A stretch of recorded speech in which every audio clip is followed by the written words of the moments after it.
कोण आहात तुम्ही? आपण नंतर बोलूयात. पण काही क्षणापूर्वी देखील तुम्ही हेच म्हणाला होता. अजूनही तेच सांगते आहे. आपण नंतर बोलूयात. बर.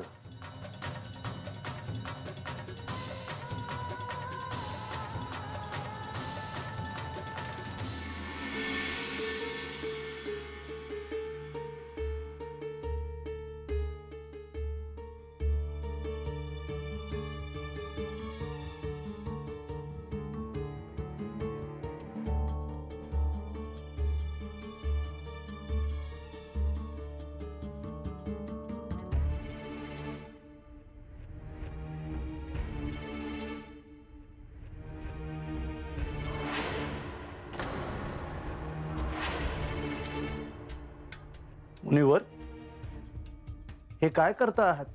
प्रभू, देवी आत काय करत आहेत हे मी समजून घेत होतो.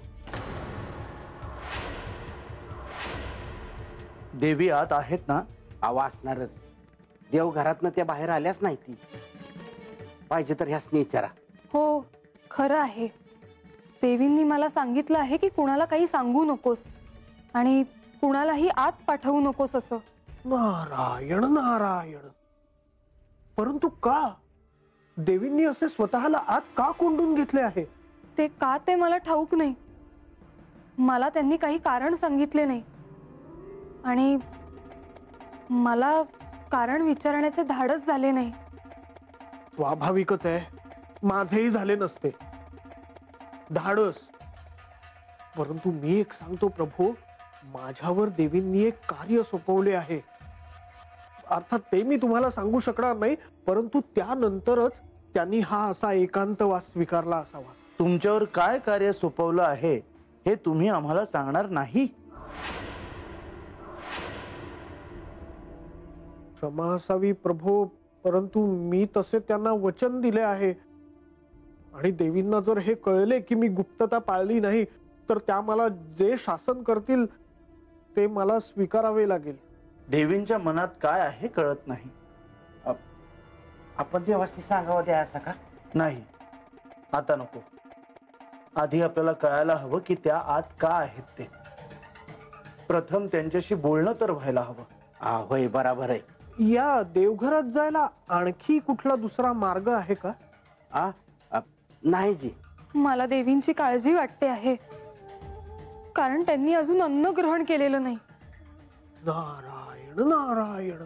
आपण प्रतीक्षा करूया, नाहीतर देवघराचं दार उघडून आत जाऊया. तुम्ही सांगा जी, कवा जायचं? मला तर भय वाटते आहे. आणि प्रभू, आपण आत गेलेले जर देवींना आवडले नाही तर त्या आपल्याला शाप देतील. मी यात कुठेही नाही, मी आधीच सांगून टाकतो. तसेही देवींनी माझ्यावर एक कार्य सोपवले आहे, ते मला करायला हवे. मुनिवर, घाबरू नका. नारायण नारायण. आता आपण आहात म्हटल्यावर कसली चिंता. माधवी, तुझं लक्ष असू दे. जर श्री म्हासादेवींचा काही संदेश आला तर मला कळवावं, आणि काही हालचाल झाली तरी. चौडप्पा, वय तुमचं देखील लक्ष असू द्या. वय काही असल्यास मला कळवावं. वय. येतो मी.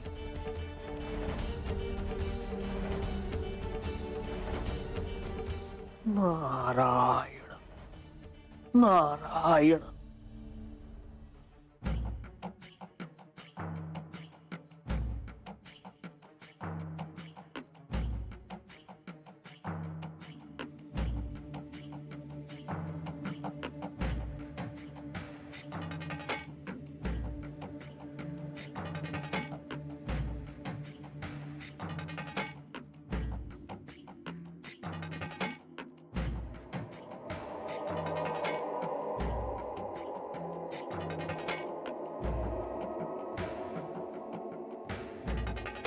देवा, हा तर लय बरं वाटत आहे बस.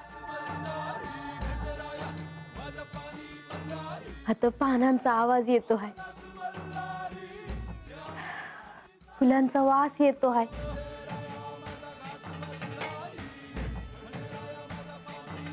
पाण्याचा खळखळ आवाज कानावर पडतो आहे. बानू, तुला चंदनपुरीतील दिवस आठवले असतील ना? वय मी अशीच रानावनात फिरायची. दिस नाही रात नाही. मग भीती नाही वाटायची कशाची?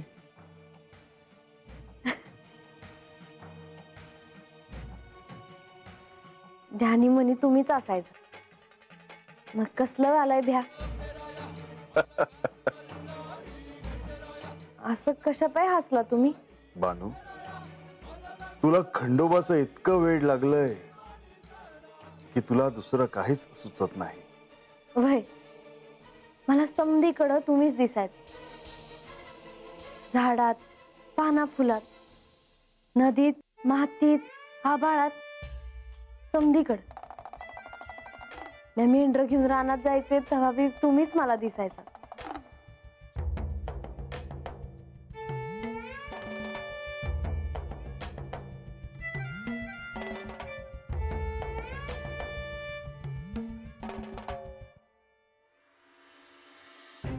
देवा, तुम्ही माझ्या संग हायसा.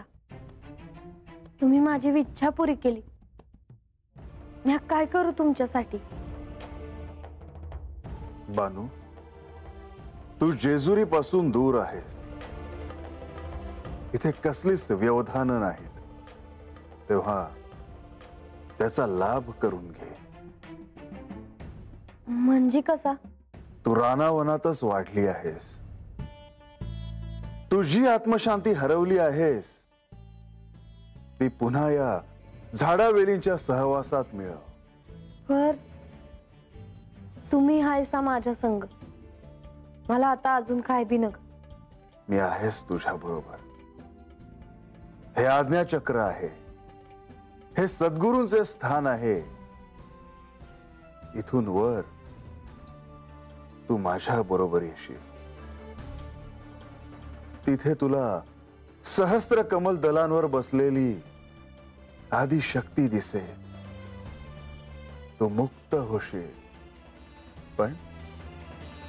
पण त्यासाठी साधना हवी.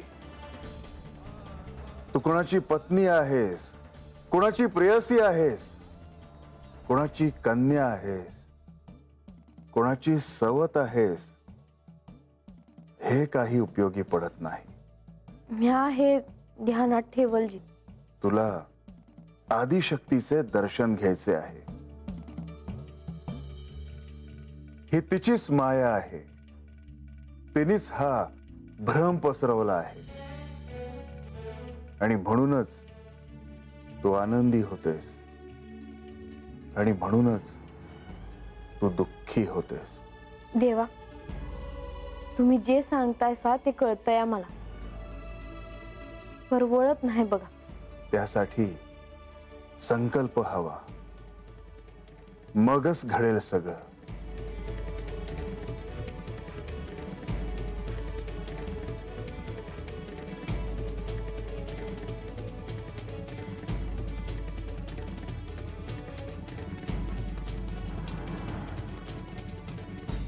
बानू,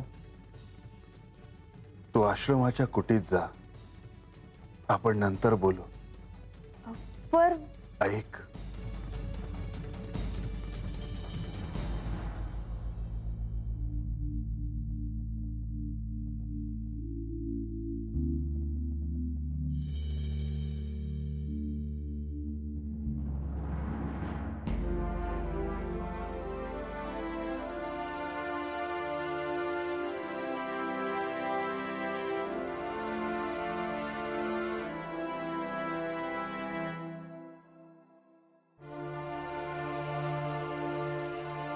आदिमाय, तू हो, कुठे कुठे जात असतोस?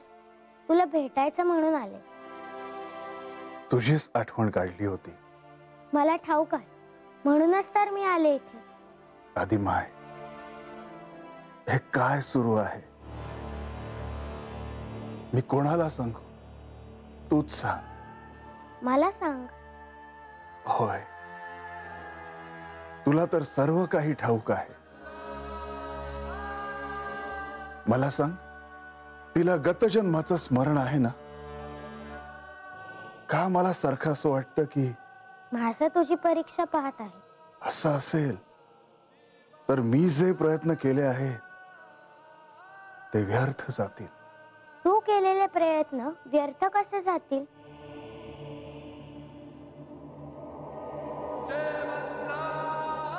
आदिमाय,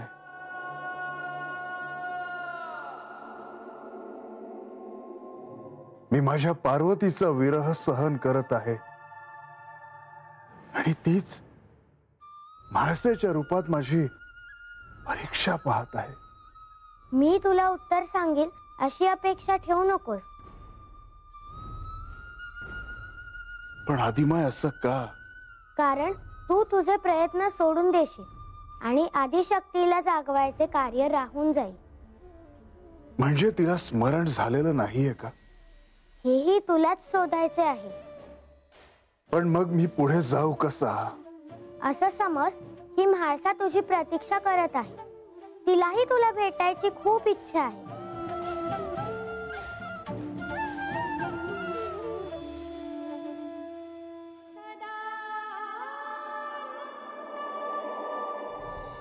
आदिमाय,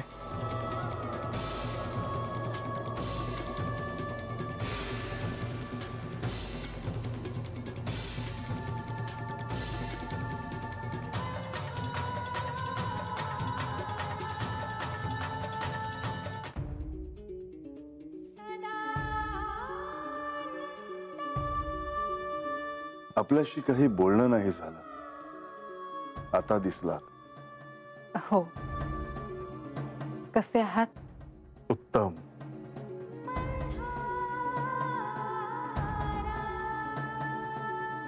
रम्य आहे हा आश्रम. सर्व काही विसरायला होतं. मी ऐकलं आहे तुम्हाला अजून एक पत्नी आहे.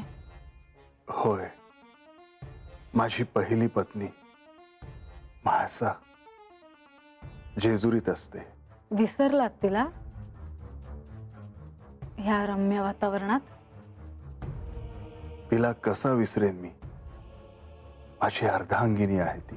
क्षमा असावी. मी आपल्याला असं विचारायला नको होतं. असू द्या. रात्र झाली आहे. मी तुम्हाला तुमच्या कुटीपर्यंत सोडू का? नाही, नको. मी जाईन. मला एकटीलाच जावं लागणार आहे. तुम्ही आज असाल, उद्या नसाल सोबत. तुम्ही इतक्या रात्री इथेच. तुमची पत्नी, नाव काय आहे तिचे? बानू. हो, ती वाट पाहत असेल. तिला सवय आहे माझ्या अशा वागण्याची. मुळात तिला इथे आणण्याचे प्रयोजन मात्र वेगळे आहे. हो का? काय कारण आहे? तुम्ही फार प्रश्न विचारता. क्षमा असावी. तुम्ही रागवू नका. नाही नाही, मी आल्यापासून पाहतोय तुम्हाला.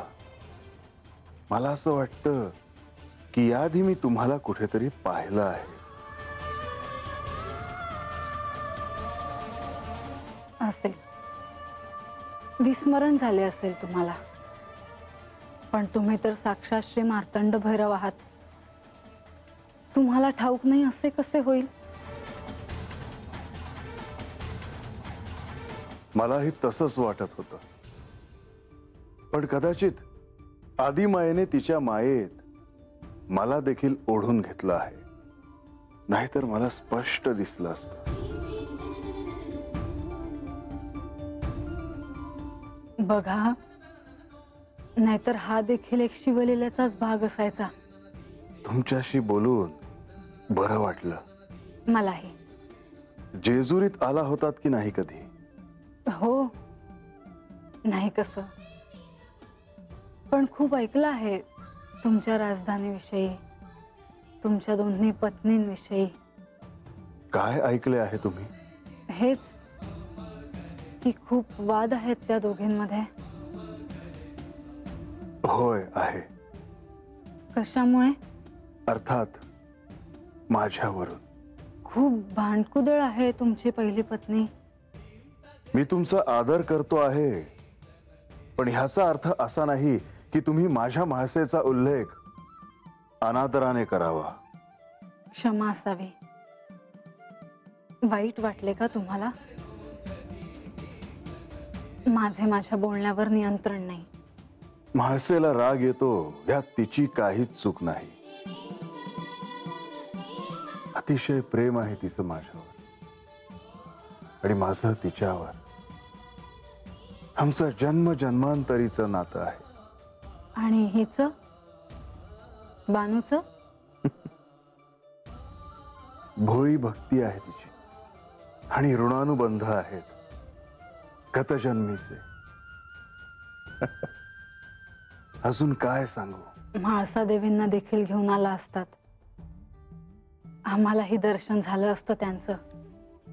होय, पण ते शक्य नव्हतं. हो, समजले. त्या दोघींचं एकमेकींशी पटत नाही. त्यात दोघींचीही चूक नाही. माया आहे. गतजन्माचं स्मरण नाहीये दोघींना. दुसरं काय? पण तुम्ही ठरवले तर काहीच अशक्य नाही. होय, पण मनुष्य जन्माचे नियम पाळावे लागतात आणि त्यांना देखील प्रयत्न करावे लागतील. असेही होईल की म्हाळसेला सर्व काही ठाऊक असायचे आणि मी तिला स्मरण करून देण्यासाठी धडपडत आहे. म्हणजे तुम्हाला असे वाटते आहे की म्हाळसा देवी तुमची परीक्षा पाहताय? होय. किती भोळे आहात तुम्ही. सगळं मला अगदी सहज सांगून टाकलं. आपली ना ओळख ना पाळख. तुमच्याशी बोलताना शब्दच नाही थांबत. असं वाटतं बोलतच राहावं. चला, काहीतरी उपयोग झाला या म्हातारीचा. असं का म्हणतात?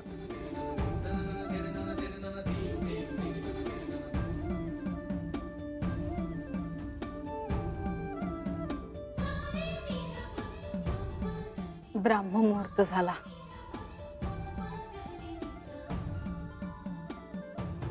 होय, तुमच्याशी बोलताना वेळ कसा गेला ते कळलंच नाही. मी येते आता. होय, मीही निघतो. देव, देवी, चेतना, शक्ती सर्वजण मानस सरोवरावर उतरण्याची वेळ झाली आहे.